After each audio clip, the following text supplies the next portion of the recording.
Chargering never happened this fast before. Rashawn Slater is out for the year. Matthew Stafford is scheduled to return to Rams practice next week. And yet another analyst rips the Kings offseason into tiny, jagged shreds. Good morning. I'm James. And this is your daily dose of sports and snark for the greatest sports city in the world, Los Angeles. This is the Faithful Angelenos Morning Report. It is August 8, 2025. Welcome back to the Sanctum Sanctorum of LA Sports. By the time you see this clip, I'm going to be on a plane heading north for work, which sucks. But hey, we're going to talk good stuff. Do you like being in the know about LA? Well, if you do, click the like button. Click the subscribe button. There's a notification bell. Hit that. It'll let you know when we drop an update. Sharing is caring. Let people know we exist. And by all means, comment. Now, before we go through the news and notes, a quick look at the scoreboard. Galaxy 4, Santos 0 in Leagues Cup. The Galaxy advanced to the quarterfinals. Now, if you're curious, LAFC was eliminated from the tournament earlier. Sparks 102, Connecticut 91. The Sparks have climbed back to within just one game under 500. Meanwhile, today, Toronto is at the Dodgers at 7. So what do you say we get to the news? You know, the Chargers knew the risk when they agreed to a record-breaking, market-resetting deal with left tackle Rashawn Slater less than 2 weeks ago. They knew his injury history just as they knew his Pro Bowl talent level. He's not going to a Pro Bowl this year.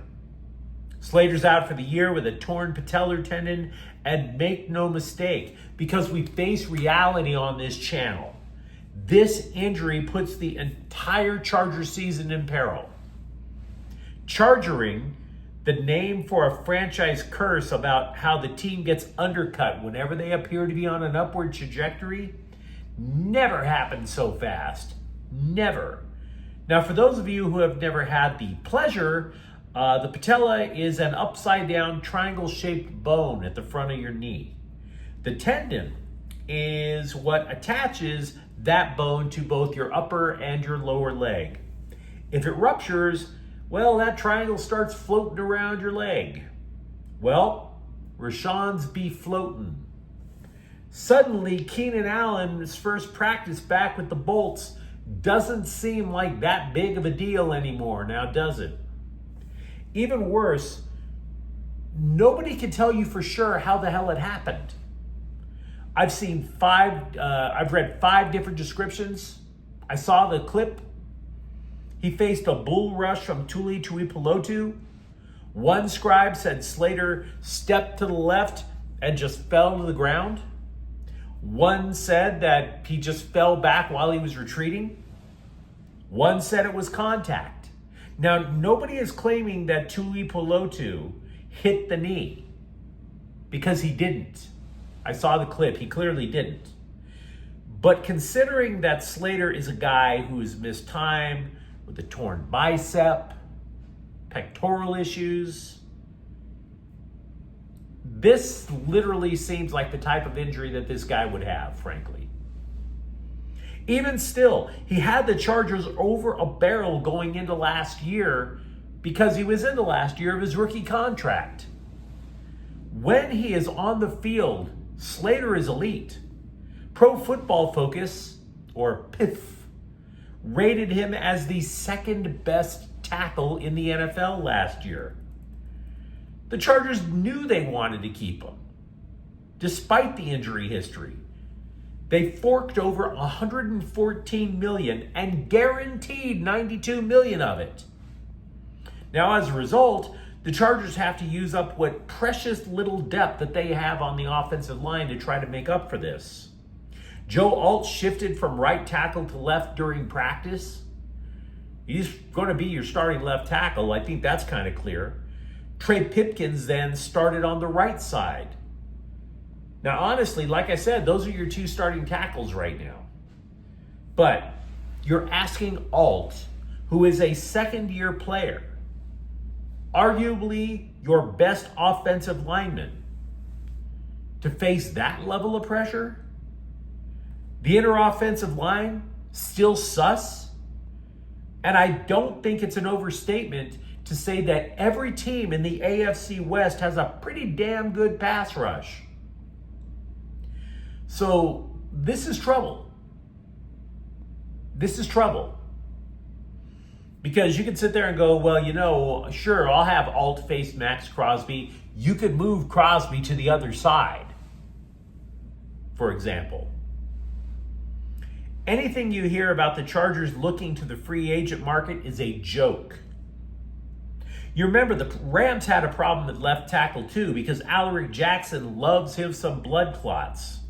So the Rams picked up what was considered to be the best available tackle at the time in DJ Humphries. Now, if Humphries was so great at this point in his career, he wouldn't be on his fourth football team right now. That's how thin the free agent market is right now. Maybe somebody gets cut in a surprise roster trim right before the regular season. Maybe. I'm skeptical the Chargers are going to look to make a crazy trade. So you're left wondering how much damage that this has caused. Well, I think until somebody knocks the Chiefs off, I think they're going to win the division. I saw the Raiders play last night on TV. That's just preseason. Can't really tell anything from there. I'm not sold on Denver. But again, there's no getting around it. You get one good shot on Justin Herbert, which is now more likely to happen without Slater in the mix. Season's done, guys. Now, if there's a plus side to this training camp, I suppose you could say it's at linebacker. We had kept an eye on Denzel Perryman's gun arrest last weekend, not just because getting arrested for a stupid reason is hilarious, but because it gives Junior Colson a couple of extra days to have the spotlight, to see if he can make a difference, get noticed. Colson's rookie year was wasted away due to injuries. He had an appendectomy, multiple leg issues, and from what I've been reading, they drafted Colson not simply because he had cred with Jim Harbaugh when he was playing at Michigan. It's because he goes from one sideline to the next and is about as sure a tackler as you're going to see. The question about him is pass coverage. Now, I'm not trying to claim Perriman lost his job. I'm trying to say if there's a bright spot to it, keep an eye on Colson. See if he's picking the game up. Just one day after some idiot at CBSSports.com compiled a list of quarterbacks that the Rams might sign to sub in for Matthew Stafford, Sean McVay told the press that the Rams quarterback should begin practicing Monday. Stafford's going to work out on Saturday, and if all is well, cool beans. Moreover, if this were a game week, McVay said Stafford would be playing. Now, I'm not trying to say it's cause and effect from what CBSSports.com published, but unfortunately for that writer, we can now all put a damper on the big Carson Wentz comeback. And by the way, much like Slater's injury cripples the Chargers' chances, stability on the Rams' offensive line should actually do the reverse and help keep Stafford on the field. If you recall last year, the Rams went through 11 different offensive line combinations. That had an impact. Stafford was sacked 29 times in just 9 games. Also with the Rams, Jared Verse is practicing hurt. Not Rashawn Slater hurt, but hurt. He bumped knees with line mate Braden Fisk and he left practice early.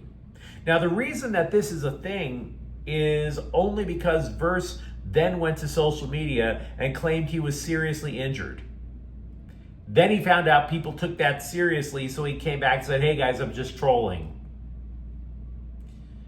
Not the funniest of pranks, my dude. Not the funniest of pranks. And speaking of trolling, Aaron Donald posted on social media that if the Rams traded for disgruntled Dallas rusher Micah Parsons, he would consider coming out of retirement. And then Parsons saw that and was like, ooh, let me call my agent, post. and at least 4 scribes fell for it. At least 4. It's not happening. You're getting trolled. Cut it out. Because you know one of the things that the Rams truly love about their current defensive line? The current pass rush unit? They're cheap. They're all on rookie contracts, which means that the Rams took that money that they saved and invested it elsewhere on the roster. Meanwhile, Parsons is looking to become the highest paid non-quarterback in the league. And Jerry Jones, by the way, is not going to let Parsons go unless it's for a king's ransom. So we have a lot of Chargers and Rams news to discuss, but believe you me, when it comes to the idea of Micah Parsons coming to the Rams, shh. Feel free to let me know what you think, of course, in the comments thread. There's a guy who writes for The Athletic that takes an annual deep dive into each NHL team's salary cap situation and determines who was the most efficient with payroll. Talk about your bad part-time jobs. I mean, I'm sure the pay sucks, but at least there's no heavy lifting with that. The Kings dropped from 11th to 18th. In sum, the guy said all 4 free agent signings by the Kings were, in a word, crap. All 4 are now the worst deals on the team, which is crazy because for years, capologists claimed that Drew Doughty's deal was among the worst in the league. No more. Oh, Drew Doughty looks like a blue light special if Kmart still existed compared to the other 4 contracts. Now, if you're looking for a plus, the contracts for forwards are actually team favorable, particularly Quentin Byfield and Warren Fogle. We mentioned earlier how the Galaxy have advanced into the quarterfinal round of Leagues Cup play. This is actually a chance for the Galaxy to get some silverware in an otherwise garbage season. So, Greg Vanney was asked by the Galactic Tribune about a potential return date for Ricky Puig. And when Vanney replied, it was almost as if you could hear taps in the background. Quote, "We don't have a specific date or timeline when we think he is going to be ready to play in a game or something like that. We're hopeful that he might be able to see something this year." Unquote. Well, gee, doesn't that just give you a warm fuzzy right here? But you let me know what you think in the comments thread. Please let me know if you're a Charger fan that you're still alive after the news about Rashawn Slater. For that matter, Matthew Stafford returning. Do you believe it?